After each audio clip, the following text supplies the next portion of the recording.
Vamos a continuar, estimados estudiantes, con la segunda parte del video de radioterapia inicio.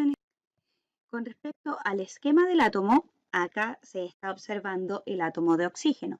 Este átomo de oxígeno presenta 8 protones en su núcleo, 8 neutrones en su núcleo y 8 electrones orbitando alrededor del núcleo. Si hablamos de la importancia de un átomo o quién le entrega la característica al átomo, es los protones. Los protones nos entregan el número atómico, representado con una Z. Si yo vinculo lo que es el protón y el neutrón y hablamos del peso del átomo o la masa atómica, vamos a juntar ahora los protones y los neutrones. Eso me va a dar la nomenclatura A. ¿Qué significa esto? Número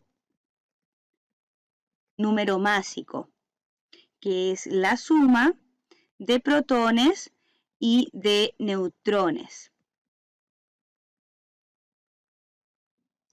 Y el electrón no se considera dentro de estos dos números, ya que su masa es despreciable. Podemos observar nuevamente el esquema de un átomo y donde se encuentran los electrones se le denomina órbita. Y donde se encuentran los neutrones y los protones se lo denomina núcleo. En este caso, frente al lugar donde se encuentran los electrones, las órbitas tienen diferentes energías y a estas se les denominan capas.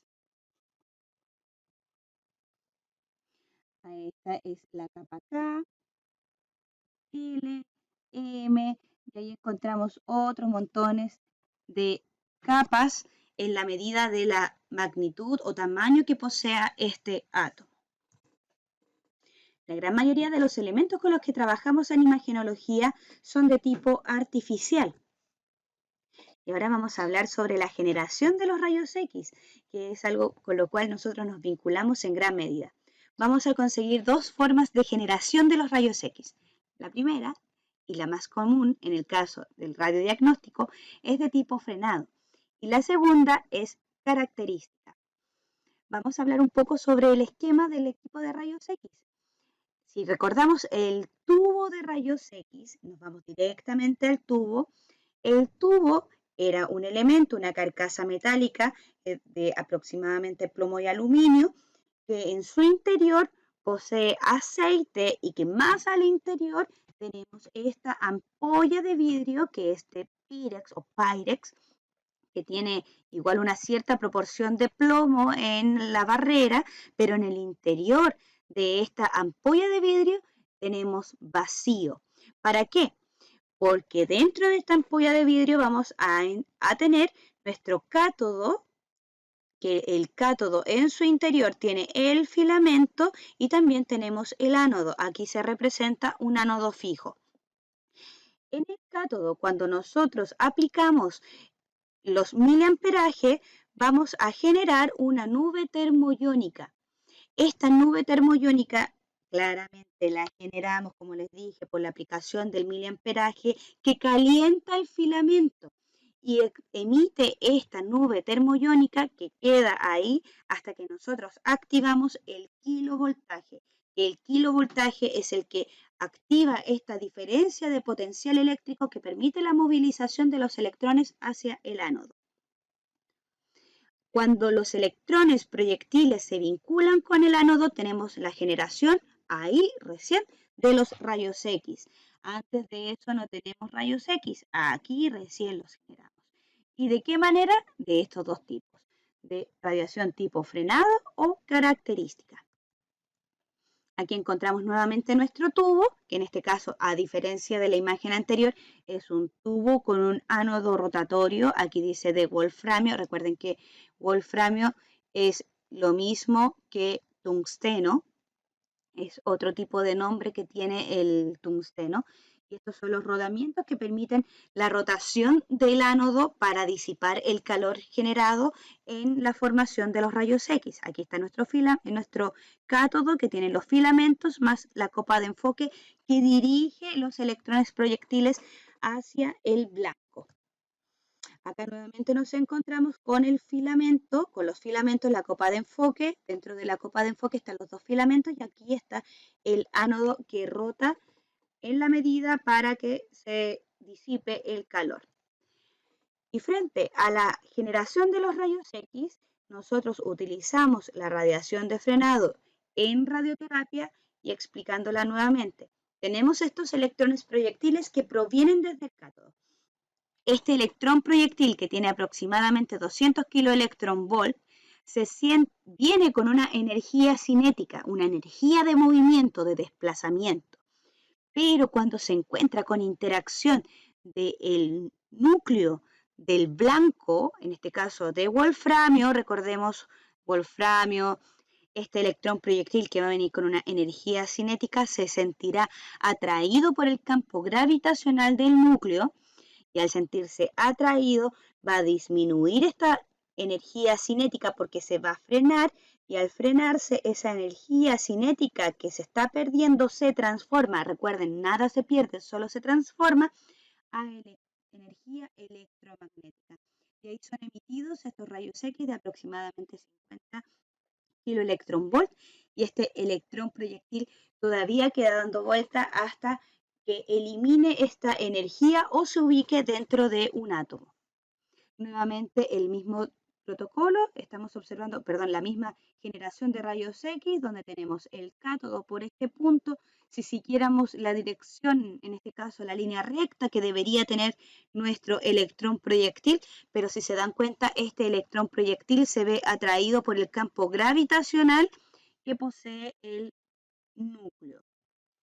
Y al sentirse atraídos por este campo gravitacional, finalmente disminuye la energía que tiene este electrón proyectil, esta energía cinética, se transforma a energía electromagnética.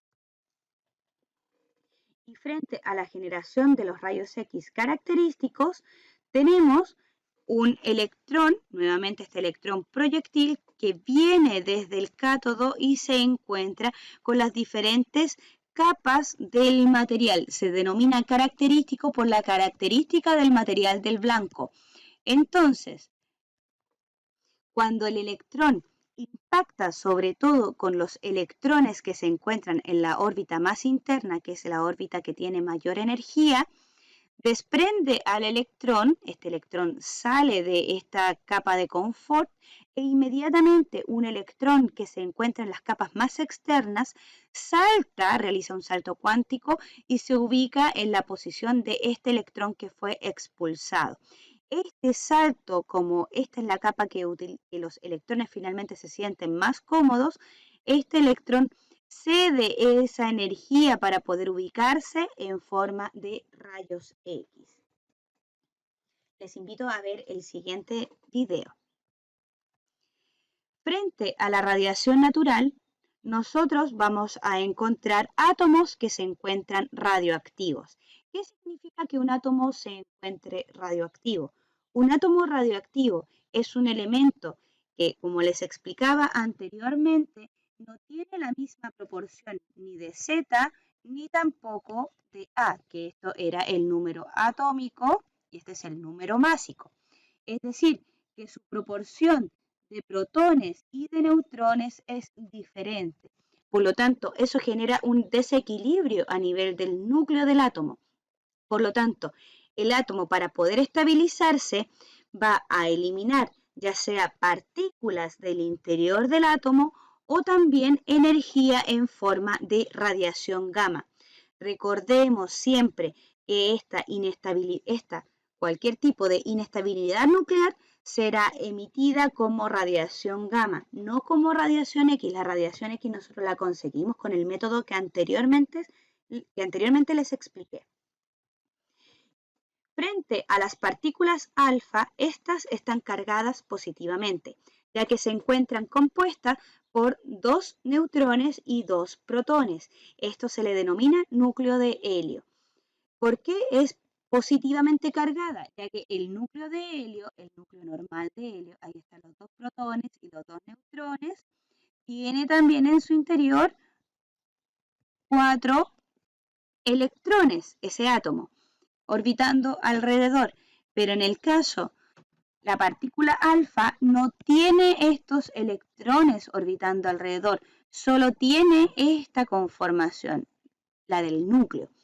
Por lo tanto, esta es poco penetrante, es una partícula muy grande, es poco penetrante, pero es muy ionizante, es muy asesina. De hecho, yo les he explicado algunos casos, algunos asesinatos cometidos con partículas alfa, sobre todo hay un caso de un espía ruso que en el café pusieron partículas alfa, ahí muy interesante. Son muy energéticas, pero como indica aquí, como dije acá anteriormente, son poco penetrantes, son frenadas con una simple hoja de papel, pero si estas ingresan a la mucosa son altamente destructivas. Son núcleos pesados. ¿Qué significa eso? Son núcleos pesados porque tienen muchos protones. Su peso es de 20. Esto se le denomina WF, que es el factor de ponderación por radiación. Y el factor de ponderación por radiación, en este caso de los rayos gamma, es de 1. Fíjense la diferencia entre 20 y 1. Es como que si yo a ustedes le hiciera un tratamiento, si lo estuviera haciendo con rayos gamma, y les tirara pelotitas de Plumavit chiquititas de esa pequeña, y en cambio si estuviera trabajando con partículas alfa es como si les tirara una pelota de básquetbol. Así es el daño que uno sufre al interactuar con las partículas alfa. Entonces, estas partículas alfa, ¿cómo se generan? Se generan cuando encontramos átomos que tienen mucha cantidad de número másico, sobre todo en este caso el uranio 238. Este uranio 238, para desprenderse de ese exceso energético, emite una partícula alfa que le va a hacer encontrar mayor estabilidad, pero todavía, aún así, tiene un exceso energético, porque esto debería ser la misma proporción. Este número 90 nos indica la cantidad de protones que tiene el núcleo. Y el 240 es esto correspondería, perdón, al Z. Y el 234 corresponde a la suma del protón, de los protones que tienen el núcleo más de los neutrones que poseen el núcleo. Y esto se le denomina A. Si yo resto 90 en 234, vamos a hacer el cálculo, tenemos aún un exceso para que encuentre la estabilidad todavía de partículas. Aún tenemos un exceso de 54 elementos dentro de ese núcleo. Frente a la desintegración beta, nosotros vamos a considerar lo que son las beta negativos y los beta positivos. Habitualmente la desintegración beta se genera gracias a la separación de neutrones en el caso de las partículas beta negativo. ¿Y cómo se genera eso? Cuando tenemos un exceso de neutrones dentro de un núcleo, este núcleo se va a dividir, o sea, este neutrón, perdón, se va a dividir entre la partícula beta negativo y lo que resultaría el protón.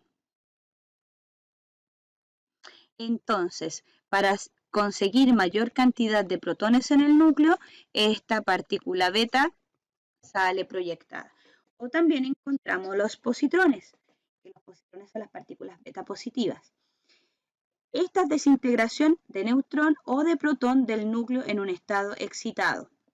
Entonces ahora si yo tengo un protón, este protón está formado también por una partícula positiva, que en este caso sería beta positivo, y en su desintegración aquí también tiene energía. Esto no es de electrón, es de energía. La voy a dibujar con la letra que corresponde, en este caso B. Es desviada por campos magnéticos, es más penetrante que la partícula anterior y tiene un poder de ionización no tan elevado como la partícula alfa. Aquí podemos encontrar lo que sería la partícula beta. Si fíjense bien, en este caso tenemos un neutrón, exceso de neutrones a nivel del átomo, y se desintegra eliminando un electrón negativo y este protón se queda dentro del núcleo. En este otro ejemplo, que es el cesio 137, tenemos una partícula beta negativo que también es emitida y para, obviamente, si se fijan bien, se queda la misma cantidad de elementos dentro del átomo, o sea, tenemos 137 de número másico, pero al desintegrarse, al eliminarse, este neutrón de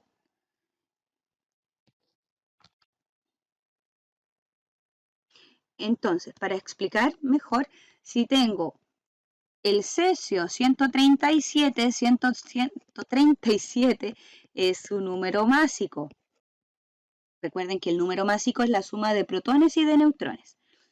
Por lo tanto, tiene un exceso. El átomo dice, tengo un exceso de neutrones.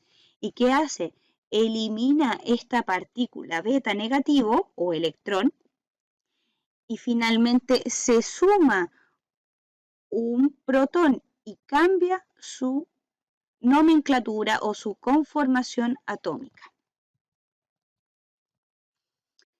La radiación gamma también es usada en radioterapia. Aquí estas son ondas electromagnéticas, son muy penetrantes ya que tienen una longitud de onda bastante corta, puede atravesar gruesas capas de plomo u hormigón, incluso necesitamos todo eso para detenerla. Y en este tipo de radiación el núcleo se desprende de la energía que le sobra. Este es un estado de energía más estable, lo deja en un estado de energía más estable. Este tipo de emisión se acompaña de, además, emisiones de partículas alfa y beta. Son de tipo más peligroso que la radiación natural. Entonces, fíjense acá, seguimos con el caso anterior. El bario 56 lo conseguimos por el decaimiento radioactivo del cesio 137, cesio 137-55. Pero el bario todavía siente que tiene esta inestabilidad nuclear y para poder eliminar ese exceso de energía lo emite en forma de radiación gamma. Ahora, si nos damos cuenta, fíjense lo siguiente, la radiación ionizante puede ser frenada con estos siguientes elementos. En el caso de la partícula alfa, que es una partícula muy ionizante, pero también es una partícula muy grande, es frenada con una simple hoja de papel. En el caso de la partícula beta, electrón, esta ya es frenada con una lámina de plástico o de aluminio. En el caso de la radiación gamma, es frenada con una gruesa capa de plomo o bien con hormigón. Las partículas alfa, partículas beta, rayos X, estos rayos X son de tipo diagnóstico, ojo, rayos X diagnóstico, rayos gamma, neutrones y rayos X de megavoltaje. Todos estos son los filtros que existen, los absorbentes que existen para este tipo de radiaciones. ¿Y cuál es la diferencia de los rayos X versus los rayos gamma? Similitudes, que son ondas electromagnéticas. Trabajan en regiones similares de espectro electromagnético. Atraviesan la materia sólida. Presentan los mismos efectos en la materia de ionización y de fluorescencia. Y además tienen los mismos efectos biológicos y fotográficos. Podemos conseguir lo mismo. Pero la diferencia es que los rayos gamma se forman desde el núcleo de los átomos y su energía es muy elevada. No podemos controlar la energía de estos. Y claramente la radiación gamma siempre está ligada al tipo de átomo. Y en el caso de los rayos X tenemos una nube electrónica y por lo tanto esta nube electrónica que se genera a nivel del cátodo nos provee de un amplio y continuo espectro de energía, no como las energías gamma que, como les expliqué en una clase anterior, son de tipo único o monoenergéticos. Ahora bien, la interacción que tiene la radiación con la materia, fotones X o fotones gamma, es la siguiente.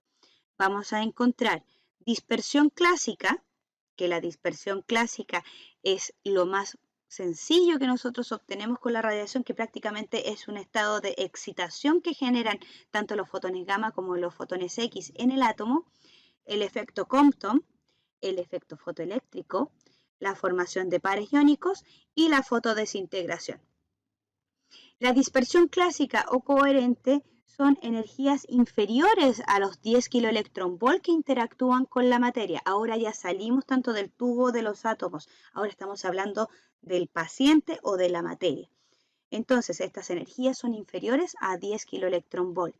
Excitan a los electrones de las capas más externas, pero no genera ionización. Solo altera la dirección del fotón. Por lo tanto, hay un velo característico de las placas. Y finalmente, no vamos a generar una variación en su conformación. Ven que aquí está el fotón incidente y finalmente conseguimos un fotón dispersado que no interactúa. En este caso, el efecto Compton se origina en energías medias de interacción con la materia.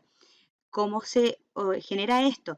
Interactúa un electrón con la capa más externa del átomo, ionizando el átomo, y esto genera además un cambio de dirección y pérdida de energía.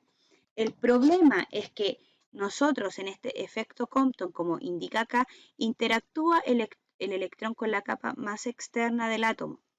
Si interactuara con la capa más interna, este rayos X o rayo gamma que venía desde el exterior va a seguir deambulando por el paciente y esto puede generar radiación dispersa.